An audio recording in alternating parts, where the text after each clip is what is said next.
je veux vous parler de l'autonomie féminine. Ce qui est important à mes yeux, je pense, c'est la contraception naturelle.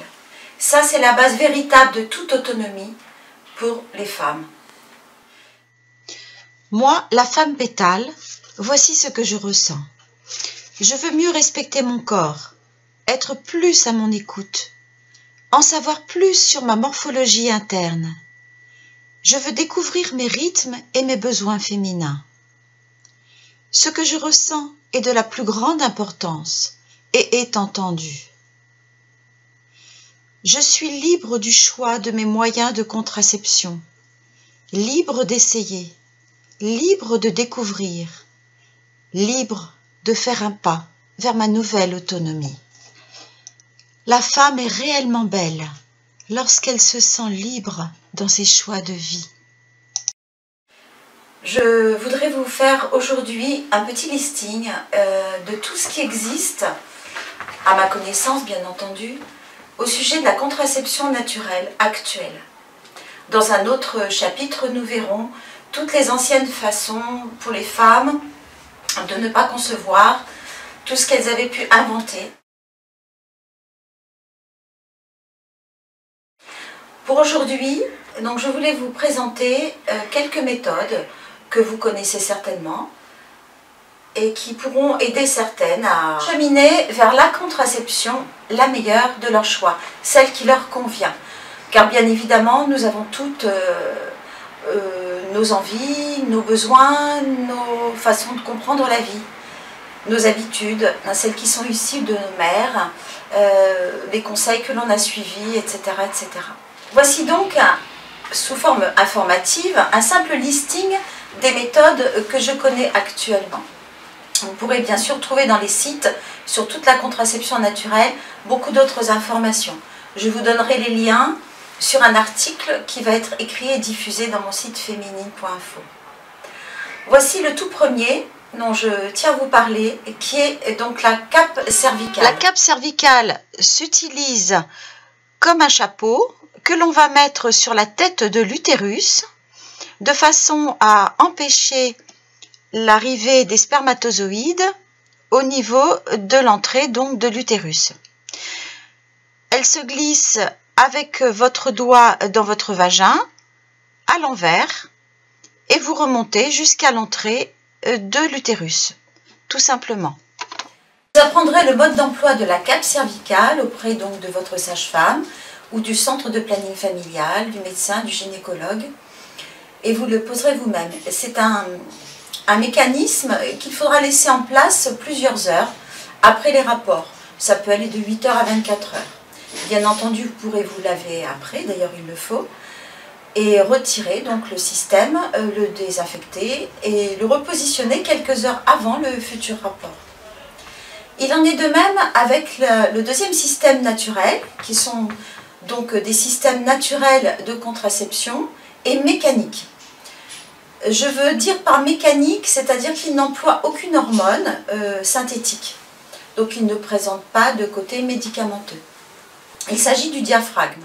Le diaphragme se pose de la même façon que la cape cervicale, donc par vous-même, selon les conseils de votre sage-femme, du centre de planning familial ou de votre gynécologue, etc. Le diaphragme s'utilise comme la cape cervicale pour coiffer l'utérus à l'envers. Vous le remontez avec votre doigt dans le vagin jusqu'à la tête de l'utérus et vous coiffez votre utérus tout simplement. Il va protéger de la remontée des spermatozoïdes. Il peut s'utiliser bien entendu avec des gels spermicides ou crèmes ou éponges.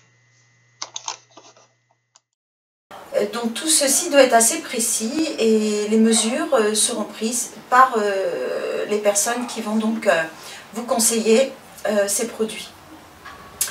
Donc ce sont des systèmes qui ne sont pas remboursés par la sécurité sociale, qui seront à vos frais, qui coûtent environ 60 € chacun. Donc ce sera ou la cape ou le diaphragme, bien entendu. Je crois que le diaphragme doit être remboursé 3 € quelque chose par la sécurité sociale. Alors ces systèmes donc sont sont très fiables, bien entendu. Alors après, vous trouverez des pourcentages dans certains sites internet. Mais ils offrent le gros avantage d'être pratiques, de vous rendre complètement autonome vis-à-vis de votre contraception. C'est vous qui la choisissez. Ils peuvent bien sûr être couplés avec d'autres systèmes que nous allons voir. Par exemple, le préservatif féminin, que peut-être vous connaissez. Donc c'est un peu une forme pareille de sac, mais plus souple, qui n'a rien à voir avec le préservatif masculin, qui est plutôt donc comme un tube, voilà, qui s'enfile. Là, le préservatif féminin est plus vaste. C'est pas forcément très élégant, mais moi je l'apprécie beaucoup parce qu'il vous donne une grande autonomie vis-à-vis d'un homme ou d'une rencontre peut-être passagère. Un homme dont vous n'êtes pas sûr, un homme qui n'aura pas envie de mettre de préservatif ou qui va en mettre un de façon contrainte, donc ça va craquer. Il y aura beaucoup de risques, si vous voulez, avec certains hommes. Et vous, cela vous permet d'être complètement autonome vis-à-vis de votre contraception et aussi de toutes les maladies infectieuses, ainsi que des maladies comme le sida et beaucoup d'autres choses qui peuvent se transmettre, style l'hépatite, etc., par les rapports sexuels.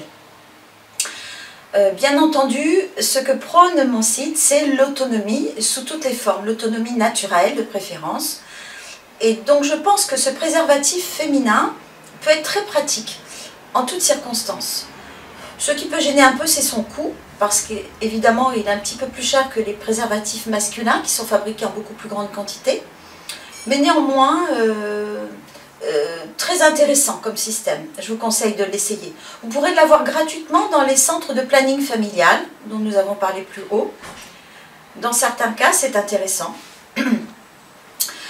Nous allons parler aussi, bien sûr, du préservatif masculin, qui, à mon avis, est essentiel pour la préservation de toutes les maladies infectieuses que vous connaissez beaucoup mieux. Mais comme il est soumis à la volonté de l'homme, avec qui vous avez des rapports sexuels, je trouve qu'il ne donne pas une pleine autonomie à la femme. Voilà, là c'est bien que lorsqu'on peut discuter, en parler avant, prendre le temps. Mais lorsque vous êtes avec une personne où ça se passe vite, parfois la mise en place d'un diaphragme avant de partir en soirée, ou d'une cape cervicale, et d'avoir mis donc un préservatif féminin et un autre système que nous allons voir, peut vous permettre de vous prémunir de tout incident technique, de toute surprise, de tout dérapage, de toute erreur qui pourrait créer une grossesse non désirée à deux et dans l'amour. Un autre système dont je voudrais vous parler, c'est tout ce qui est spermicide. Donc, dans cette vidéo, nous allons parler des spermicides que l'on achète de façon courante. Il en existe des naturels avec des huiles essentielles à base végétale, bien entendu, qui sont tout à fait anodins pour le corps. Dans le temps, mettez d'ailleurs un morceau de savon, différentes choses que nous verrons une autre fois. Et ce spermicide peut tout à fait être allié avec, par exemple, des préservatifs, ou un diaphragme, ou une cape cervicale. Et les systèmes peuvent être imbriqués les uns avec les autres, utilisés les uns en plus des autres pour parfaire votre système de contraception naturelle. Je rajoute au sujet des spermicides qu'ils existent sous différentes formes d'ovules, de gel, de crème, voilà. Différentes formes sont en achat libre en pharmacie. Donc je voudrais faire un petit récapitulatif. Donc les diaphragmes et les capes cervicales sont uniquement sur prescription auprès donc de sages-femmes, d'un centre de planning familial, de votre gynécologue, de votre centre médical, et après d'utilisation libre. Ils sont quasiment à votre charge au niveau de l'achat. Les autres systèmes, donc préservatif féminin, préservatif masculin et gel spermicide, sont aussi à votre charge, mais vous pouvez en avoir gratuitement dans les centres de planning familial, où ils sont distribués avec conseils. À nouveau, au sujet des centres de planning familial, vous y serez très bien accueillis. Ils sont vraiment spécialisés pour vous écouter, pour vous conseiller, pour vous montrer, pour vous prescrire.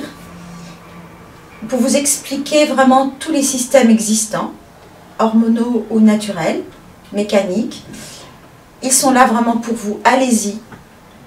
J'en ai moi-même fait l'expérience dans des moments de ma vie où j'étais perdue et avec gros besoin de conseils. La beauté de la grossesse désirée. Je me sens libre de choisir ma contraception, celle qui respecte mon corps, pour aller ou non vers une grossesse pleinement désirée lorsque le moment est venu. Vivre une grossesse dans la vie d'une femme n'est pas une nécessité, ni une obligation sociale, ni légale. Ce qui semble être plus une nécessité est de respecter ses envies et besoins, s'écouter et vivre le plus possible à son rythme, en harmonie avec son ou sa conjointe, ou vivre célibataire, et surtout se sentir libre d'enfanter ou non.